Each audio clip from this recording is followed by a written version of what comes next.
a revista britânica Economist, que está circulando hoje, tem o Trump na capa, claro, e o título Dia da Ruína. O Trump ontem prometeu eh, fazer a América grande de novo, aquele negócio do MAGA, tudo, vai ser tudo uma maravilha, mais empregos, mais dinheiro e tudo. Mas o senhor não acha que pode acontecer exatamente o contrário? E que ontem foi o primeiro dia mesmo da ruína do grande império americano? É claro, tentar ser breve, Diego, sem dúvida, porque os países que são mais racionais, mais previsíveis, né, que têm uma diplomacia mais estável, aberta à negociação, vão levar vantagem nisso. Você mesmo mencionou, Coach, com toda a razão, que a China, por exemplo, poderá se beneficiar dessa política externa errática do Donald Trump. Isso reduz a credibilidade, faz com que os dos Estados Unidos, né, faz com que os seus parceiros se sintam mais inseguros e dentro dessa insegurança tenham muita dificuldade de estabelecer com os Estados Unidos parcerias de longo prazo. Então, os países que se apresentam como confiáveis para parcerias de longo prazo tendem a se beneficiar dessa política do Donald Trump. Vamos acompanhar, professor. Obrigado, viu, pela entrevista. Um abraço para o Obrigado. senhor. Uma boa tarde.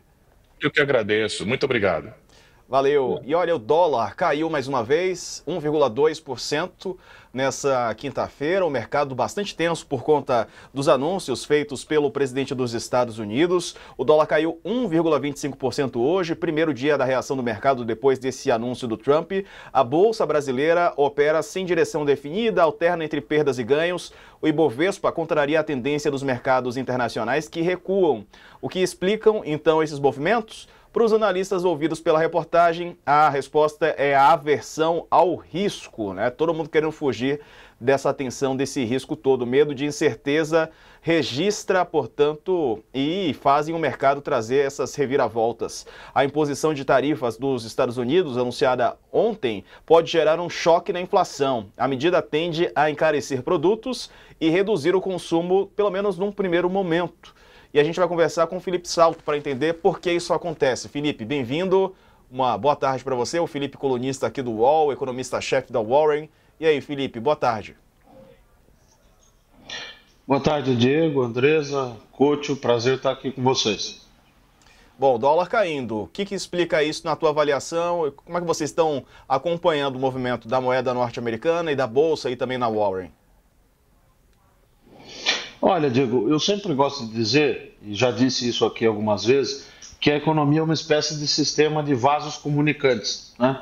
Esse experimento social, econômico que nós estamos vivenciando agora é um prato cheio para os economistas, né? Uma mudança dessa natureza na política comercial, tarifária dos Estados Unidos, ela tem consequências que são muitas vezes até insondáveis. É difícil projetar o que vai acontecer.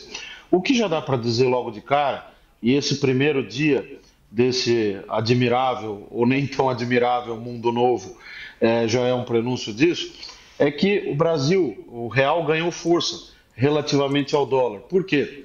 Porque quando você tem uma incerteza, como você até registrou na matéria que você estava agora relatando, uma incerteza muito grande em relação à economia americana, os fluxos de capitais tendem a migrar para países alternativos, né? Onde há, por exemplo, uma remuneração alta, como é o caso do Brasil, que tem uma taxa real de juros elevada, que cobre com ganhos, né, o risco de trazer recursos para cá. É por isso que o dólar está caindo e o real está ganhando força. Se esse movimento vai persistir ou não, isso vai depender de uma série de outras variáveis. Agora, o que claramente vai acontecer é um efeito na economia mundial, no agregado, né, que é um efeito negativo. Crescimento mais baixo, provavelmente, ineficiência alocativa. Essa ação que o Donald Trump tomou, eu estava até lendo um post do economista famosíssimo, né, o Larry Summers, falando que é uma espécie de retorno a uma economia mercantilista, né, quase mercantilista. Essa ideia de que com elevação de tarifas você resolve os fluxos de comércio e aumenta o resultado da balança comercial, produzindo crescimento econômico. Mas isso nem sempre é verdadeiro. A globalização, a divisão da produção no mundo, sendo países mais especializados em alguns setores e outros países especializados em terceiros, né? Isso tem uma lógica, né? Essa eficiência alocativa e a migração dos investimentos para determinados setores segundo a sua vocação, a história de cada país. Quando impõe-se uma tarifa dessa envergadura, né, e são números bastante elevados, o Brasil até se saiu bem nos 10% que foram direcionados para nós, isso com certeza gera turbulências e vai produzir efeitos sobre o crescimento econômico e sobre o bem-estar, falando de maneira agregada. Perfeito. Doutor, uma coisa que eu não consegui entender no discurso do Trump ontem, aliás, eu não entendi muitas coisas, acho que muita gente também tem esse mesmo problema de entender o que ele quer, né? Mas uma das coisas que ele falou é que ele quer reindustrializar, criar empregos, muitas indústrias, usinas siderúrgicas e tal. Isso não se faz de um dia para o outro, né? Leva anos, né, para instalar uma montadora, uma usina, uma fábrica de chips e tal. Como é que isso vai acontecer esse ano? Enquanto não tiverem essas novas fábricas lá, como é que o povo americano vai fazer? Por exemplo, vestuário, uma grande parte das vendas do vestuário dos Estados Unidos é importado, né? Vem do Vietnã, da China e de outros países. E não vão criar um monte de fábricas de tecelagens nos Estados Unidos de um dia para o outro. Como é que fica esse intervalo entre aquilo que ele prometeu que vai acontecer e a realidade do dia a dia? Pois o que vai acontecer é um enorme encarecimento dos bens consumidos internamente nos Estados Unidos.